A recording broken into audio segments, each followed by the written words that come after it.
Hello, everybody. Welcome to the Monday Musings for the third week of Lent. Hope everyone is having a blessed Lent.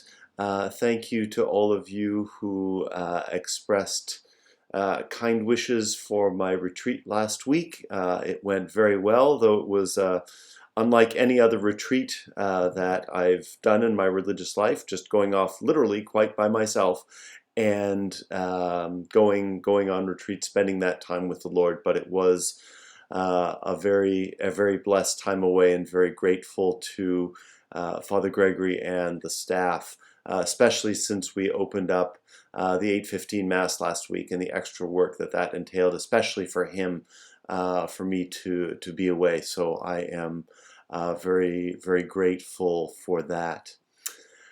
Next week will be the Solemnity of St. Joseph, especially important this year in the Year of St. Joseph.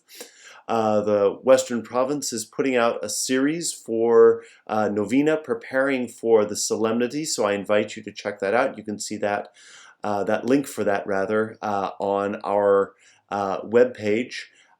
Just here locally, we're going to be doing a simple novena preparing for the feast of St. Joseph. So gather what you would like to pray for during that novena to St. Joseph, and we will be adding that novena prayer at the end of Mass after the pandemic prayer, starting this Thursday. And of course, we'll end on the Solemnity of St. Joseph. Also, just to note that we have two solemnities next week, because here in the Diocese of Sacramento, St. Patrick is a solemnity, because along with Our Lady of Guadalupe, he is the principal co-patron of the diocese. So next week is a big week here for us here in the Diocese of Sacramento. I also found out that we have enough volunteers, and we'll be able to open Mass this Saturday at 8:15. So please do come. You are welcome. We do need people to help clean up, which is the easiest. People who have been coming to the 8:15 Mass just out of habit pick up a rag and a spray bottle and start spraying down the pews. So that is good news. Thank you to all of our volunteers who make our Mass indoors possible. Without their dedication and their work, indoor Mass would not be possible to do safely and prudently. We always need more help, so if you would like to help with any of the indoor Masses, weekend or weekday, you can see the Sign Up Genius button on the web page. And we just finalized the Holy Week schedule because we finally got directives from the diocese. So those liturgies will be coming up as well, but those will include all of the weekday and all of the all of the Sunday Masses as well. So if you would like to help either just once or on an ongoing basis, you can just click the Sign Up Genius button, and we'll take you to a page where you can sign up to help at any of the indoor liturgies, so you do not, so that rather that all that traffic doesn't have to go through Teresa's inbox. So again, thank you for doing that. It's been wonderful to see so many people at the Sunday Masses and at the weekday Masses. It's kind of getting back a sense of normalcy of being out in front of church and greeting people before and after Mass. Speaking of the weekend liturgies, the 9 o'clock Mass has been filling up for the last two Sundays. So I would really encourage you, if you have some flexibility in your schedule, to go to either the 7 or the 1 p.m. Mass. We just opened the one this past weekend, and we had a good crowd for the first weekend out of over 30 people.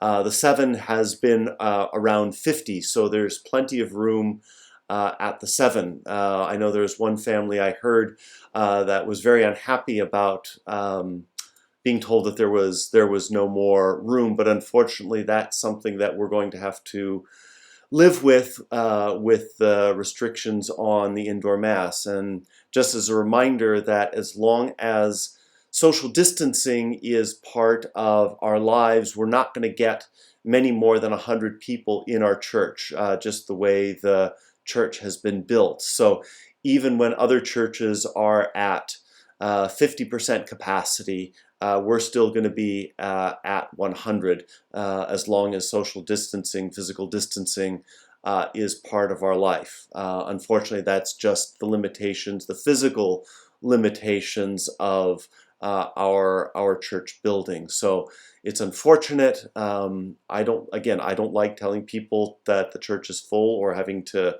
ask people to leave. Nobody does. It's not in the least bit fun.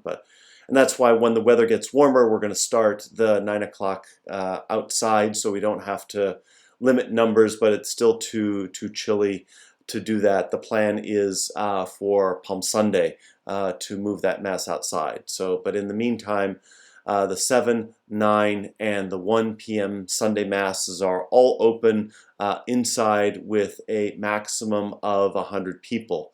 I have seen a couple people sneak in, not do the contact tracing, sit with their buddies too close, which is not cool. It's very disappointing to see, but we're not. But partly is my fault for the Sunday Mass for not locking the door, so when we were closed and full, no one could sneak in.